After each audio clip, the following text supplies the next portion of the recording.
అందరికీ నమస్కారం అండి. నేను అశ్విన్ అట్లూరి. ఈరోజు స్వర్గీయ శ్రీ సి నరసింహారావు గారి జన్మదినం సందర్భంగా ఆయన్ని స్మరించుకుంటూ కరెంట్ ఏపీ పాలిటిక్స్ మీద ఒక సాంగ్ చేయటం జరిగిందండి. దాన్ని నరసింహారావు గారి సతీమణి శ్రీ జ్యోతి గారి చేతుల మీదకి రిలీజ్ చేయటం చాలా ఆనందంగా ఉంది. ఈ విషయంలో హర్ష గారు కూడా ఎన్నోసార్లు నాతో మాట్లాడటం జరిగింది ఈ సాంగ్ గురించి, దాంట్లో చేసిన చిన్న చిన్న మార్పుల గురించి, ఎడిటింగ్ గురించి కూడా.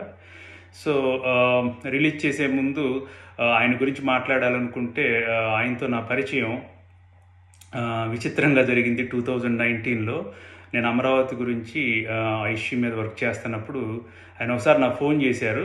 మీరు ఎక్కడుంటారు, ఏం చేస్తుంటారని ఫోన్ చేసి నన్ను చాలా అభినందించారు. చాలా రెస్పాన్సిబుల్గా మీరు ఇక్కడి నుంచి వెళ్ళినందుకు ఈ స్టేట్కి ఏదో రకంగా ఉపయోగపడాలని మీరు చేస్తున్నందుకు చాలా సంతోషంగా ఉందని. ఆ తర్వాత ఆయన నా పాటలు విని ఆనందించి నాకు ఎన్నోసార్లు ఫోన్ చేసి అభినందించేవారు. ఒకసారి ఆయన నాతో బాధపడుతున్నట్టుగా, కష్టాలు వచ్చినప్పుడు కన్నీళ్ళు వచ్చినట్టుగా పాటలు ఉంటే కరెక్ట్ కాదు, ఎదురు తిరిగినట్టుగా ఎదిరించి మన హక్కుల్ని కాపాడుకునే విధంగా పోరాడి మనం సాధించుకునే విధంగా ఉండాలి, కానీ పాటలు ఇలా సాఫ్ట్గా కాదు, కొంచెం స్ట్రాంగ్గా చెప్పాలి మెసేజ్, అవతల వాళ్ళకు కూడా అండర్స్టాండ్ అవ్వాలి అని కొంచెం కమ్యూనిస్ట్ స్టైల్లో నాకు కావాలి అని చెప్పి ఆయన కొన్ని ఇన్పుట్స్ ఇవ్వడం జరిగిందండి. తర్వాత వెంటనే నేను ఇలా అయితే ఎలా బాగుంటుందని ఒక పాట రాయటం, ఆయనకి ఇవ్వటం, ఆయనకి చాలా నచ్చటం, వెంటనే రికార్డింగ్ చేయించడం కూడా జరిగింది. ఆ తర్వాత కూడా చాలా విషయాల మీద మేము మాట్లాడుకుంటూ ఉండేవాళ్ళం. ఎవ్రీ వీక్ ఆయన కాల్ చేసేవారు. సాటర్డే చేసి నాతో 2-3 అవర్స్ వరల్డ్లో ఉన్న ప్రతి విషయం మీద కూడా చాలా డీటెయిల్గా మాట్లాడేవారు, కరెంట్ ఇష్యూస్ మీద. సో పాలిటిక్స్ గురించి కూడా చాలా డెప్త్గా మాట్లాడేవారు ఆయన. చాలా నాలెడ్జ్ ఉంది ఆయనకి. ఎన్నో బుక్స్ రాయటం వల్ల చాలా కంట్రీస్ కూడా తిరగటం జరిగింది ఆయన.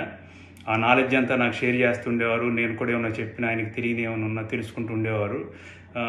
సో ఆయనతో చాలా ఎక్సైటింగ్ ఉండేది. ఎవ్రీ వీక్ ఆయన ఫోను నాకు వచ్చినా నేను చేసినా కానీ మినిమం 1 or 2 అవర్స్ మాట్లాడుకుంటూ ఉండేవాళ్ళం. ఇంట్లో జ్యోతి గారికి, హర్ష గారికి కూడా ఈ విషయాలన్నీ తెలుసు. సో ఆయన చివరి రోజు కూడా ఆల్మోస్ట్ 1 day బిఫోర్ కూడా నాతో మాట్లాడటం జరిగిందండి. తర్వాత ఒక మెసేజ్ కూడా పెట్టారు ఆయన, కొంచెం సిక్ అయ్యాను, బయటికి రాగానే మళ్ళీ మాట్లాడుకుందామండి అని. సో ఆ మెసేజ్ తర్వాత ఆల్మోస్ట్ ఎవ్రీ వీక్ నేను ఏదో ఒక టైంలో ఆయన తలుచుకుంటాం చాలా బాధగా అనిపించేది. ఎంతో ఫ్రెండ్లీగా ఉండేవాడు ఆయన, ఎన్నో విషయాలు షేర్ చేసుకునేవారు. నేను చిన్నవాడినైనా నాతో ఎంతో గౌరవంగా ఉండేవారు, ఎంతో ప్రేమగా ఉండేవారు. ఎప్పుడు మనం కలవాలి రమ్మనేవారు. కరోనా రావడంతో నాకు ఇండియా వెళ్ళటం కుదరలేదు. సో ఆయన ఏమైనా అందరూ వస్తున్నారు 1 week మీరు ఎందుకు రాలేకపోతున్నారు అని అడిగేవారు. నేను కొన్ని రీజన్స్ వల్ల హాలిడేస్ లేకపోవటం, కొన్ని విషయాల వల్ల వెళ్ళలేకపోయేవాడిని, కానీ ఎప్పుడు కలవాలనుకునేవాడిని.